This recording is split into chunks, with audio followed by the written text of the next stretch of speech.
Ya, coach Sinteyong baik sekali ya.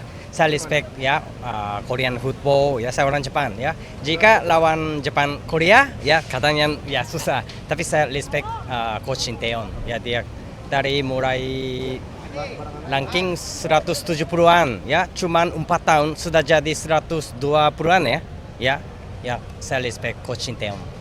Dari awal saya memang percaya ya bahwa STY itu dia itu mumpuni untuk membawa skuad Garuda ini ke Piala Dunia. Saya percaya itu.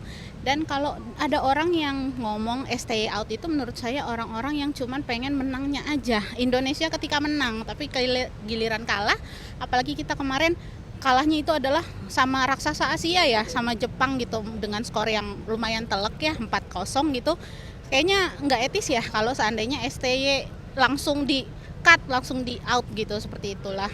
Tapi saya sih pribadi masih sangat-sangat percaya STY bisa bawa kita ke round 4. Oke, pendapat Ibu soal sosok STY sendiri nih di bawah kepemimpinan Timnas Indonesia, Sosoknya STY sendiri menurut saya dia sangat profesional, kemudian dia sangat kayak seperti bapaknya anak-anak timnas gitu ya, karena dia sendiri kan pernah ngomong juga ya, anak-anak timnas sekarang ini tuh ya seumuran anak-anaknya dia gitu, jadi dia merasa kayak yang ngetrain anak umuran anaknya dia juga, yang setahu saya anaknya dia juga pemain sepak bola ya di Korsel sana gitu. Jadi ya menurut saya lebih ngemong sih, bukannya sebagai pelatih banget gitu yang ngebos gitu. ini bisa tembus ke kualifikasi Pildun ronde 3. Apakah itu sebuah proses?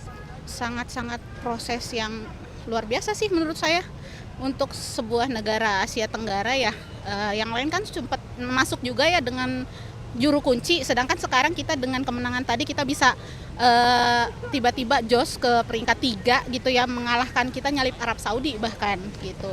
Menurut saya sih sangat-sangat percaya saya bisa lanjut ke round berikutnya. Oke, baik. Kalau dari hasil malam ini kayaknya enggak lah ya. Tapi kalau kita lihat dari secara keseluruhan ya, kita lihat dari kombinasi pemain. Dengan malam ini kan Kevin Dix berhalangan tampil, tapi kita main juga lebih bagus. Kita punya peluang, bahkan malam ini juga Arab itu hampir sama sekali nggak ada peluang lah ya. Jadi kalau untuk dibilang STY out kurang cocok melihat hasil pertandingan malam ini, karena kita ngelihat setelah lawan Jepang kemarin itu ada beberapa perubahan pemain, artinya Sintayong tuh melihat kesalahan-kesalahan yang dilakukan pemain-pemain di melawan Jepang kemarin dan diperbaiki di pertandingan malam ini. Dan kalau untuk kedepannya sih aku yakin STY bisa bawa pemain-pemain untuk secara kekompakan, apalagi pemain-pemain baru kayak Kevin Dix, karena juga dia jiwanya seorang bapak ya. Jadi ya masih percaya aja sama Sintayong sih. Mas, mungkin Mas melihat sosok Sintayong tuh sebagai apa sih Mas, dan gimana tanggapan Mas soal sosok? Dia leader bukan hanya sebagai pelatih ya, karena dia juga sebagai ayah di dalam sebuah tim yang jaga kompakan. Karena sebagai pelatih, selain dia mengurus soal taktik, dia juga harus membantu tim ini menjadi kompak, menjadi sebagai saudara lah. Jadi dia kompak bukan hanya di dalam permainan, tapi juga di luar permainan. Itu mempengaruhi permainan juga kan, kalau kita kompak di luar permainan tadi. Karena adanya hashtag STY out tuh kan karena gara-gara line up waktu lawan Cina ya.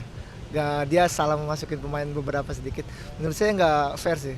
Maksudnya prestasi dia sampai timnas Indonesia di bawah sampai sekarang nggak fair sih kalau misalnya dia out. Pertama kali kan kita first time nih masuk ronde 3 gara-gara dia juga kan. Pelatih-pelatih lain belum tentu bisa sih. Oke, pendapat Mas soal Sintayong nih selama menakodai timnas Indonesia, sosoknya seperti apa? Humble sama keras juga sih kelihatannya. Kayaknya dia keras ke pemain tapi agak sedikit humble juga. Dan Mas tadi kan ngomong melihat progresnya timnas Indonesia ya. Nah, bagaimana Indonesia di bawah kepelatihan STY? Bagus sih, cuman ya namanya pelatih baru beberapa tahun ya harus ada proses lah. Nggak mungkin instan juga sih. Tapi kita lihat pasti masuk Piala Dunia. Mas Diki, terima kasih. Siap. Kalau menurut saya rada kurang ya, soalnya lawannya juga Jepang kan. Kalau fans aja nggak ada di belakang timnya sendiri, di belakangnya Sintayong, kita nggak akan bisa langsung forward ke depan karena sedikit kalah langsung minta ganti, sedikit kalah minta ganti. Oke, Mas, dari di mata Mas sendiri melihat sosok Sintayong itu seperti apa sih di saat dia memimpin timnas Indonesia? Sosoknya seperti apa? Yang saya lihat sosoknya lebih kayak orang tua dari anak-anaknya pemain ya. Jadi lebih suasana kekeluargaan di timnasnya. Jadi nggak ada jenjang antara bos dengan pemain-pemain.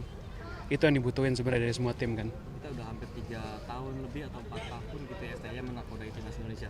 Bagaimana Mas melihat timnas Indonesia di bawah kepelatihan STY? Gimana progresnya? Jujur bangga. Saya bela-belain datang dari Australia untuk nonton timnas. Dari semua home game, alhamdulillah dicoba untuk datang ke sini. Artinya Sebangga itu. Bener-bener saya gemeter ngomong masalah timnas. Oke, baik Mas Syarif, terima kasih. Terima kasih. Biasalah supporter Indonesia kan kalau misalkan Indonesia lagi dalam keadaan kalah, carut marut, langsung keluar semua STY out, ganti pelatih dan lain sebagainya. Tapi kan sebenarnya semua itu butuh proses. Dan proses Indonesia sekarang ini sebenarnya proses yang mendekati dari keberhasilan. Karena udah sejauh ini, sekarang Indonesia udah ada di peringkat 3 di klasmen grup yang sekarang ronde ketiga ini. Jadi peluang untuk ke Piala Dunia ini masih ada, asa itu masih ada. Mas, kalau dilihat dari kacamata Mas, Ya. sosok Sintayong itu seperti apa sih Mas? Dia pelatih yang luar biasa ya. Jadi sepengetahuan saya, cerita dari orang dalam timnas itu Sintayong benar-benar ketika ada pemain yang telat 5 menit saja udah langsung dapat hukuman, dan hukumannya untuk satu tim. Jadi sedisiplin itu beliau. Iya, luar biasa disiplinnya, secara taktikal juga bagus. Oke, Mas, ini udah bertahun-tahun kita dilatih. Ya. Bagaimana Mas melihat progresnya sejauh ini? Significantly ada peningkatan Indonesia. Jadi dari peringkat FIFA aja dari sebelumnya 170 sekian, sekarang udah 130. Udah ada peningkatan sekitar 40 peringkat kan. Dari peringkat sudah naik, kemudian dari segi prestasi juga timnas udah mulai banyak prestasinya, dan secara tahapan Piala Dunia pun udah jauh. Belum pernah ada timnas, even kali ini timnas gagal lolos ke Piala Dunia pun, ini adalah prestasi terbaik timnas. Oke. Terima kasih. Tidak ya, karena menurut saya sih Sintayong membangun fondasi sepak bola Indonesia.